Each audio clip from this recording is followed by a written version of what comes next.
Breaking news po mga kababayan. Grabe itong balita natin. Kilala nyo ho ba itong si Saldico na isa pong big time na contractor ng DPWH at isa ring congressman. Ngayon po mga kababayan, itong kanyang pamangkin na si Claudine Ko nababash po ngayon dahil po sa kanyang mga pinapakitang kayamanan at pagyayabang at magarbong pamumuhay sa social media ay nakakuha ng atensyon sa mga netizen. Dahil po dito mga kababayan, talagang nakatanggap po talaga ito ng maraming mga reaction buong Pilipinas. At si Claudine Ko mga kababayan, tinatawag po na prinsesa ng buong Pilipinas. Ito po mga kababayan, no? Nepo baby, Claudine Ko, niece of Representative Saldico, who's the former chair of the House Appropriations Committee and owner of Sunwest Incorporated. CEO po ito mga kababayan. Siya po yung may-ari ng Sunwest Contractor na isa po sa mga big time. So mga kababayan, bago tayo magbibigay ng mga banat at tirada at mga reaction dito, panoorin po natin itong video na ito mga kababayan. Makikita nyo po dito, itong video na ito, talagang huwag kayong magugulat. Kasi makikita nyo po yung mga halaga ng mga bag, bahay, kotse, private jet. Pupunta lang, magkakape lang, naka-private jet. Hunting ng kanyang apartment, papunta ng France, 25 million ang gasto. Grabe yung mga damit. Talagang $220,000 ang halaga. So ngayon, panoorin natin mga kababayan, bago tayo bumanat. Ito po. Inaakusahan ngayon ng lifestyle vlogger na si Claudine Ko at ang kanyang pamilya na nagmula umano sa buwis ng mamamayang Pilipino ang pinagmumula ng kanilang marangyang pamumuhay. Lalo pang lumakas ang batikos mula nang pumutok ang balita hinggil sa di umano'y mga anomalya sa flood. O mga kababayan, kita nyo po ang halaga ng bag niya na Hermes. 26,000 hanggang 1,470,000. Bag lang po yan. Napakalupit mga kababayan. Kaya nagtatanong po yung mga netizen, saan po galing yung kanyang pera na pinamimili? Dahil nga po, pamangkin po ito ni Saldico. Allegedly mga kababayan, yung nanay po ni Claudine Ko, kapatid ni Saldico, na di umano meron ding posisyon sa gobyerno. Ituloy natin mga kababayan. Mamaya tayo magre-react kasi excited ako Grabe Isipin nyo, Hermes, $26,000 hanggang $1,470,000 ang ang presyo. Naku, nakakaiyak mga kababayan, naiiyak po ako dito. Ituloy natin. Control projects ng Department of Public Works and Inaakusahan ngayon ng lifestyle vlogger na si Claudine Ko at ang kanyang pamilya na nagmula umano sa buwis ng mamamayang Pilipino ang pinagmumula ng kanilang marangyang pamumuhay. Lalo pang lumakas ang batikos mula nang pumutok ang balita hinggil sa di umano'y mga anomalya sa flood control projects ng Department of Public Works and Highways o DPWH kung saan kabilang ang ilang kumpanyang konektado sa kanilang pamilya. Si Claudine ay kilala sa social media bilang isang influencer na madalas magbahagi ng kanyang vlog abroad, paggamit ng private jet, pagsusuot ng mga designer outfits at pagmamay-ari ng mga branded luxury bags at alahas. O mga kababayan, di ba? Kita nyo po, nagbablog po ito ng lifestyle vlog. At talagang napaka-branded ng kanyang mga damit. May mga private jet. Pupunta lang ng La Union, naka-private jet. Magkakape lang, naka-sports car. Mga kababayan. Sabi ko nga sa inyo, maghahanap lang ng apartment papunta ng France. 25 million ang halaga. Grabe mga kababayan, nakakaiyak po ito. Mamaya tayo magbasa ng mga comment dito. Na nagkakahalaga ng milyon-milyong piso. Subalit, ang dating aspirational lifestyle content ay naging dahilan ng galit ng publiko matapos may ugnay ang kanilang pamilya sa kontrobersyal na flood control projects. Maraming netizen ang nagsabing nakakainis at nakakasuka na makita ang ganitong uri ng pamumuhay, lalo pat napabalita ang mga ghost projects, overpricing at iba pang irregularidad sa flood control program. Kasunod ng sunod-sunod na pangbabatikos at panawagan na isama siya sa investigasyon, dinideactivate at ginawa ng private ni Claudine ang kanyang mga social media account. Ito ay ikinumpara ng publiko sa ginawa rin ng mag-asawang Sara at Curly Discaya na unang binatikos dahil sa kanilang pagyayabang ng mga luxury cars habang konektado rin umano sa mga kontratang may kinalaman sa flood control. Mga kababayan, di ba? Nakita nyo naman ang pagyayabang po ng mga Diskaya. Nakulang na lang ipangalandakan nila itong kanilang mga sasakyan na nagmamahalan. Talagang nakakaiyak. Tapos sasabihin ni Julius Babaw dito, very inspiring. Ganon din si Corina Sanchez, very inspiring. From rags to riches. Sinasabi ng mga netizen, from rab to riches. Kasi parang, mga kababayan, hindi lang parang ninakaw nila ang pamumuhay natin. Nakikita nila yung pamumuhay ng mga kababayan natin, pamumuhay natin na isang kayod at isang tuka. Nakulang na lang lumangoy, gumapang po sa baha. Yung mga flood control na ito, grabe ang mga halaga. Magkano ang mga budget? Bilyon-bilyon. Tapos iyayabang nila sa social media. Tapos gagamitin pa nila ito para tumakbo sa politika. Tapos sasabihin nila, napaka-inspiring na istorya ng buhay ng kanilang pagyaman. Pero, grabe ang pinagmulan dito sa pera natin sa flood control. Bawat isang Pilipino ay may ambag sa mga taxes natin. Tapos makikita natin yung mga anak ng politiko, kamag-anak ng politiko, mga kontraktor, nagyayamanan mga kababayan. Nakikita nyo po? Nakakaiyak. Kaya nga binash po itong Claudine ko na ito, na dating inspirational vlogger, na ang alam ng mga kanya mga followers, talagang effort. Pinaghirapan niya yung kanyang mga nakikita na pamumuhay dito. Pero, allegedly, galing po ito sa kanyang tito o kanyang pamilya na galing po sa nakaw. Grabe mga kababayan, nakakalula.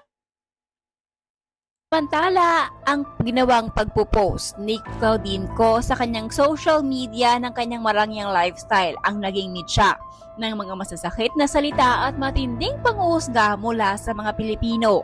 Hindi naman lingid sa ating kaalaman na ang pangalan ng pamilya.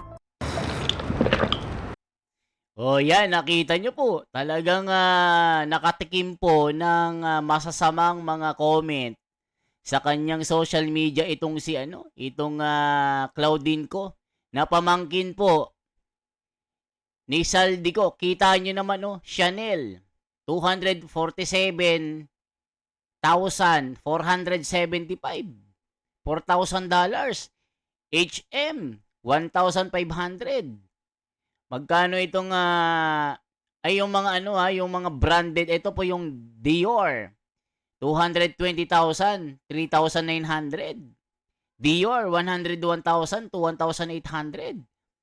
Yung bag, 226,360, $4,000. Ang titindi mga kababayan, Talagang nakakaiyak talaga Talagang nag-deactivate po ng social media ito.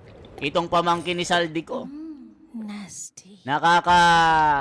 Dati inspiring pero ngayon mga kababayan, Galit na galit ang taong bayan sa tuwing magpo-post ito. Sa ngayon, Ko ay lumutang hindi nyo na po makita itong mga post ni Claudine ko.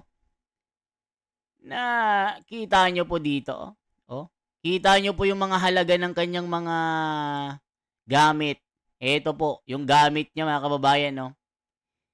133,568 na bag.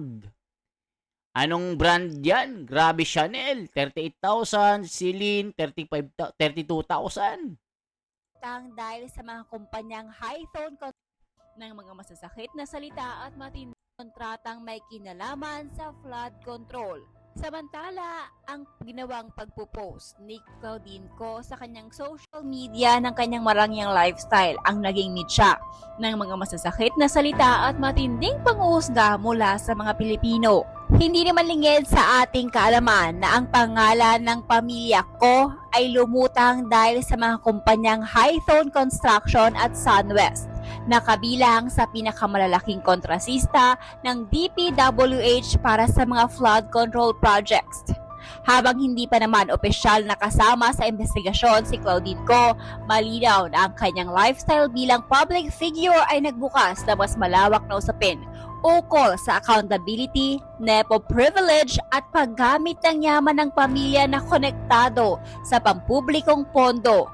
Ang kaso ni Claudine ko ay isa na namang paalala na sa panahon ng social media, ang labis na pagyayabang ng luho ay madaling magbukas ng tanong ukol sa pinagmula ng kayamanan.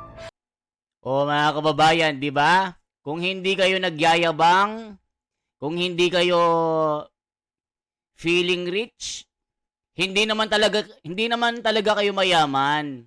Yumaman lang kayo dahil sa nakaw. Yan po ang totoo.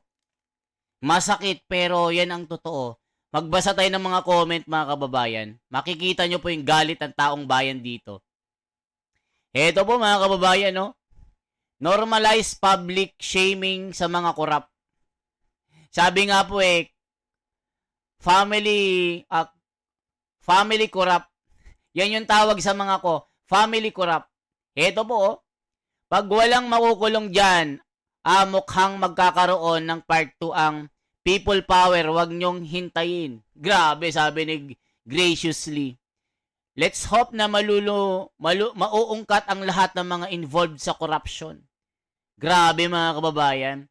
Let's hope na mauungkat lahat ang mga involved sa corruption, sabi ni Asra Diin.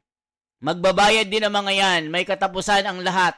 Di yan papalampasin ng Diyos ang bawat katarantaduhan nila. Sabi ni Vicky Luna, katas ng pinaghirapan ng taong bayan. Ang yayabang nyo kasi. Ang sarap nyong murahin. She flexes like she earned it while her wealth is built on the backs of people who actually do the hard work. She's just living off their sweat like pretending it's her own crown. Grabe mga kababayan yung mga comment. Napakatindi. Ano bang sabi dito? Walang magmo-move on. Usapang pera ng sambayanan to. Deserve nito na mapahiya at patulugin. Ayan mga kababayan. Kaya wag tayong mga kababayan, wag tayong pakampante. Itong mga video na ito, i-share nyo po. Bawat isang Pilipino na makakakita dito, i-share nyo po ito. Dahil itong ginagawa ng mga politikong ito, mga pamilya nila, na mga anak-anakan nila pamangkin, na galing sa nakaw, talagang walang kapatawaran ito mga kababayan. Kita nyo pa yung mga ibigay sa mga OFW ang nakaw sa kaban ng bayan para makauwi sa kanilang pamilya. Yan ang sinasabi mga kababayan, no? Remember, Jean Napoles. Nako, yung anak din nun, mga kababayan, guilty. Kaya makukulong yata ng 20 years yun. Sabi ni Cheryl Gabino, Philippines, hindi ba sila kinalibutan sa mga taong namamatay dahil sa baha? Huwag nyo pahupain galit nyo. Shame them forever. Nako, forever na kahihiyan po ito mga kababayan ng kanilang pamilya. Babaunin nila hanggang sila'y nabubuhay. Huwag nyo pahupain, galit nyo. Shame them forever. Sabi ni John Roll. I remember may recent post siya before vlog about her being sick. I think may thyroid cancer yata siya. Sabi pa, she had to take a break daw sa pag-vlog. Kaya may stress. Kasi nga may sakit. So yung live life to the fullest daw. Ang puro travel and luho ginawa. Pero bakit ang aga yata ng karma? Used to watch her vlogs a lot.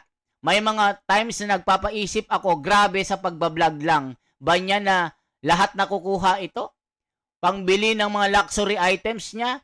Ito, one time, sabi, grabe, depender. Then, after few months lang, parang pinalitan. Ayan, mga kababayan, ang tindi ng mga comment. Tuloy natin, ha? Grabe mga comment dito, mga kababayan. Lalo na kung may kaugnayan ito sa mga proyektong pinondohan ng buwis ng taong bayan. Yang bag niya, tax yan na nagtatrabaho ng minimum wage na dugo at pawis ang puhunan. San kumukuha ng kapal ng mukha ang kinuha nyo sa ordinaryong Pinoy? Pinangluluho nyo.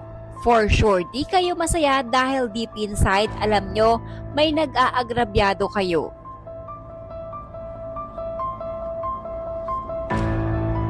Sakit isipin yung mga magulang ko kumakayod araw-araw makapag... O, kita nyo po, ang sabi ng isang nag-comment, nakakaiyak. Sakit isipin ang mga magulang ko kumakayod araw-araw. Naiiyak po ako. Mapag-aral lang kami at may makain at lumaban ng patas. Pero sila mga kurap, di lumalaban ng patas. Ano kaya nasa isip nila na ginagamit ang pera ng taong bayan para sa kanilang sariling luho? Parents ko, newspaper, vendor. Mga kababayan, grabe. Naiiyak po ako.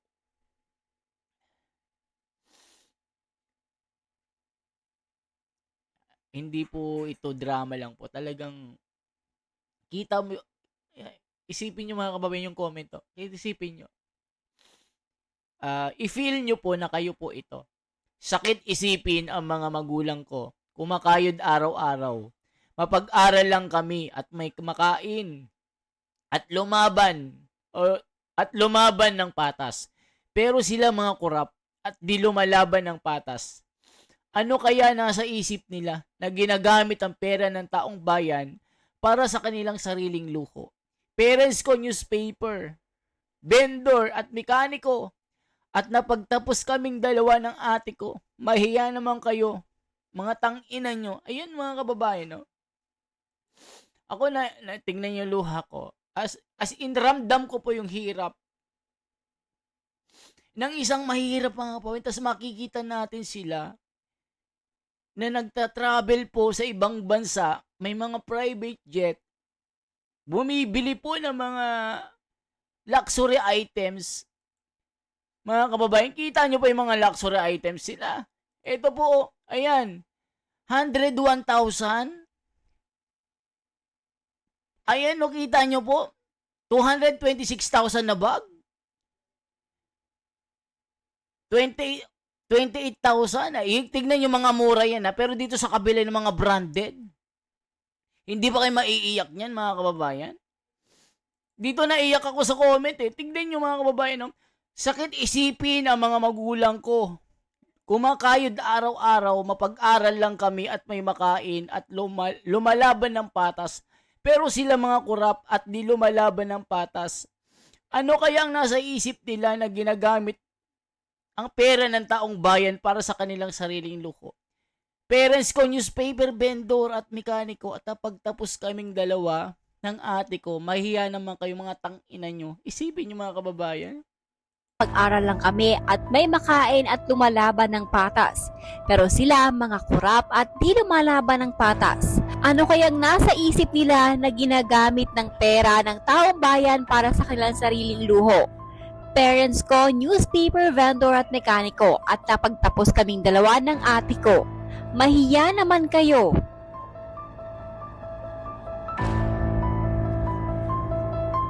Siguro sabi itong babae na to, criticize me all you want, darling. I'm still sipping iced latte in my lavish style. O kita nyo mga kababayan, nagyayabang pa sabi nyo. Siguro sabi nitong babae na ito, siguro nasa isip niya, criticize me all you want, darling. I'm still sipping iced latte in my lavish lifestyle. While you're busy fishing tilapia in your flooded area. Isipin nyo mga kababayan, nakakaiyak. Nakakaiyak mga kababayan. While you're busy fishing tilapia in your flooded area.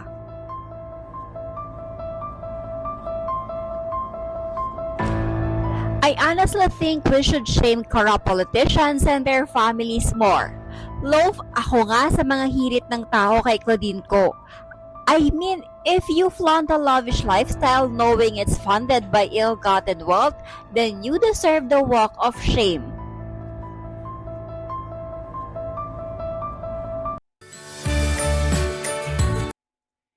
Grabe mga kababayan, naiyak po talaga ako dito.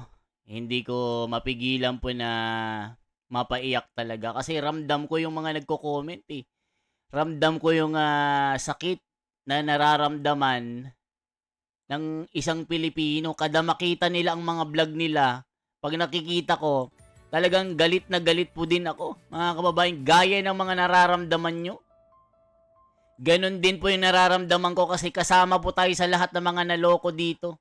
Lahat ng mga naloko, na denggoy, na nakawan ng pera. Kasi galing po sa mga pawis natin ito eh. Talaga mga kababayan eh.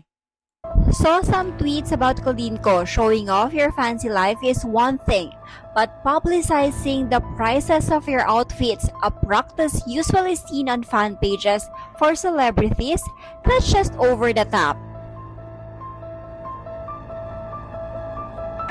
We should normalize calling and shaming these nepo babies who proudly benefit from a political dynasties like Claudine ko. Look how she flaunts her lavish lifestyle. It's gonna be extra hot for you. O yan mga kababayan, grabe no? Talagang nakakaiyak. Yan po mga sinasabi ng mga netizen. Ito po, magbasa po tayo. 51 billion. Ay, ito na naman yung mga basher ng mga Duterte mga kababayan. Jamie Cruz and Bern, nawala na rin ang mga YouTube accounts. My dad for always being there and for being my never-ending ATM machine. Naiiyak ako mga kababayan. Naiiyak po ako. So tuwing nakakabasa ako ng nakakaiyak. Shameless display of loot. Ayan mga kababayan, naglulot, nagnanakaw, looting. Dapat bawiin ang kayamanan ng mga swapang at ganib ng mga magnanakaw na yan. Pinaghirapan natin mga Pilipino. Mga yan, titibay ng mga sikmura. Yumaman sila dahil sa sipag, tiyaga, utak sa pagkurap ng mga pondo ng bayan. Proud children sa greedy parents family. Alam nyo mga kababayan, ito habang buhay nilang yung guiltiness sa kanila mga kababayan, habang buhay po ito. Kasi pag nakita sila ng taong bayan, pwede silang batuhin eh. Hindi sa iyo luxury items sa mga poor Pinoys. Benta mo, ilagay mo pondo sa mga hospital like PGH. Mayayaman na dating mahirap, kita nyo. Mga dating mahihirap ito na yumaman po eh. Tignan nyo po itong kwento ng mga diskaya. Dating mahirap. Laki sa squatter. Tapos makapag-flex, akala mo, di ba mga kababayan, ganito yung mga korap eh. Nakakaiyak. Kita nyo po, sinugod po ng taong bayan, itong bahay po ng mga diskaya. Nagrally po doon ang mga napakarami. Balita po, may pinagbababato itong gate ng mga diskaya. Balita kasi parang itong si Sendanyo mga kababayan, nagbigay po ng invitation para sa investigation sa Kongreso. Yun nga lang parang matitigas yung mukha ng mga diskaya. Ayaw nilang lumabas sa kanilang bahay at nagkulong sila doon. So siguro pag si Marcoleta po ang nagsabi na lumabas at ipakaladkad sa mga pulis, talagang baka lumabas ang mga ito, yung pamilya Diskaya. Kita nyo ang napakayayabang Tignan nyo, buti hindi nanalo. Kinalaban niya si Vico Soto, tapos yung campaign ad niya, susugpuin daw niya ang korupsyon. Para daw sa mga Pasigueño, gagawin niya lahat para ibigay yung maranyang buhay. Libre paaral, libre gamot, libre kalsada, libre pabahay, libre hospital. Yun yung kanyang campaign ad. Yung crying battle niya. Pag nanalo daw siya, mawawala daw yung mga korap. Isipin nyo mga kababayan, siya pala yung pinakakorap sa Pasig. Buti na lang matatalino ang mga Pilipino. Ang tindi mga kababayan, ano? Grabe ito. Ayan, kita nyo po. O yan, yung mga prinsesas ng buong Pilipinas. Ayan, no? Ito si Claudine ko mga kababayan. Grabe yung mga comment dito. Tignan nyo po yung mga comment. Napakatindi nito. Ito yung mga comment. Malulula po kayo mga kababayan. Ayan, no? Luxury in your hands. Flood water on our lands. Grabe mga kababayan, no? I just thinking what if the French Revolution will somehow happen in the Philippines. Just satisfying to see that people are actually trying to track down these nepo babies. Ayan, nagmumura na sila. Ayan, PI, elitistang nagpapakasasa sa mga pinaghirapan ng ordinaryong Pilipino. Alam kong mahalaga ang mental health pero ganun, mga punyeta kayo. Wala akong pakialam kung mabuli kayo. To the point, i-question nyo ang buhay nyo. Nakakagalit talaga. Sana may mangyari naman sa pag-iimbestiga nito. Crocs Princess. Crocs Princess. The Magna Princess of the Philippines. Sabi nyo, grabe. Pag nagtawag sa kanya bilang prinsesa ay hindi lamang tungkol sa physical na kagandahan kundi pati na rin sa paraan ng kanyang pagdadala ng sarili at pakikitungo sa mga tao. Mayroong royal appeal si Claudine na hinahangaan ng marami. Di wow. Dahil maganda, ina-idolize mo. Sabi ni Alexa Laran, marami naman ang bumabati ko sa kanyang maranyang lifestyle. Mas nangingibabaw pa rin ang pagkilala sa kanya bilang simbolo ng aliw at karisma. Kaya hindi nakakapagtaka na makita siya bilang prinsesa ng netizen. Wow, binabash po mga kababayan. So yan po yung mga poster, celebrity random mga kababayan. Kapal ng mga muka. Yung mga taxpayer halos dugo na pawis na kakatrabaho, di pa rin giginhawa ang buhay. Samantala tong mga hinayupak na to, walang mga ginagawa ang harap.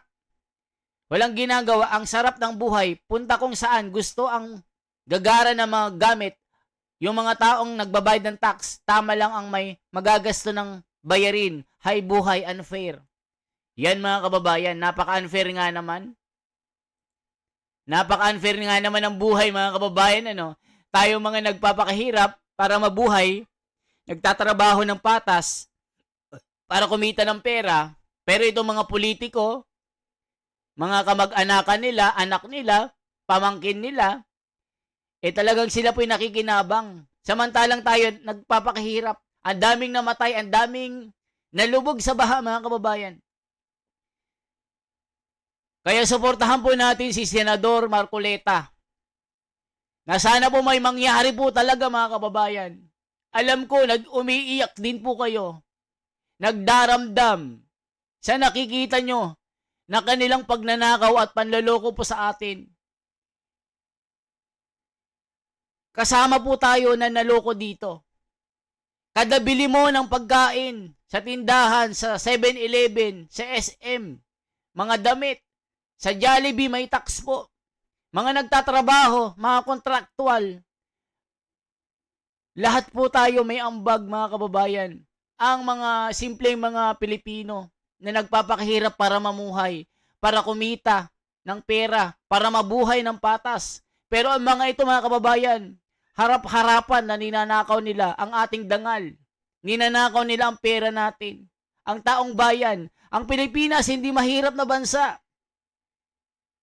Naloloko lang tayo mga kababayan. Sana po ito pang pag-iimbestiga na ito. Sana po may makulong, may mapanagot. Kaya itong mga pangbabas dito, hindi ko na questionin kasi habang buhay na dadalhin nila yung guiltiness, yung pangbabas sa kanila, yung makita mo sa kalsada, sigawan mo, magulang mo magnanakaw. Pag nakita mo itong pulito, magnanakaw ka. 'Di ba mga kababayan, baka darating ang panahon mabato ang mga ito O kaya mga kababayan, anong masasabi nyo dito? Yan lamang po ang aking bahagi. Isang like po, isang share, isang subscribe. I-click nyo po ang notification bell natin. Mga kababayan, ako po ang inyong ka-Wonder Fanatics. The Wonder Philippines. Salamat po. I-support po natin si Senador Marcoleta sa kanyang pag-iimbestiga na sana po meron po talagang mapanagot, mapakulong na politiko. Mga kababayan, at maibalik ang pera natin na ninakaw nila. Salamat po ng marami.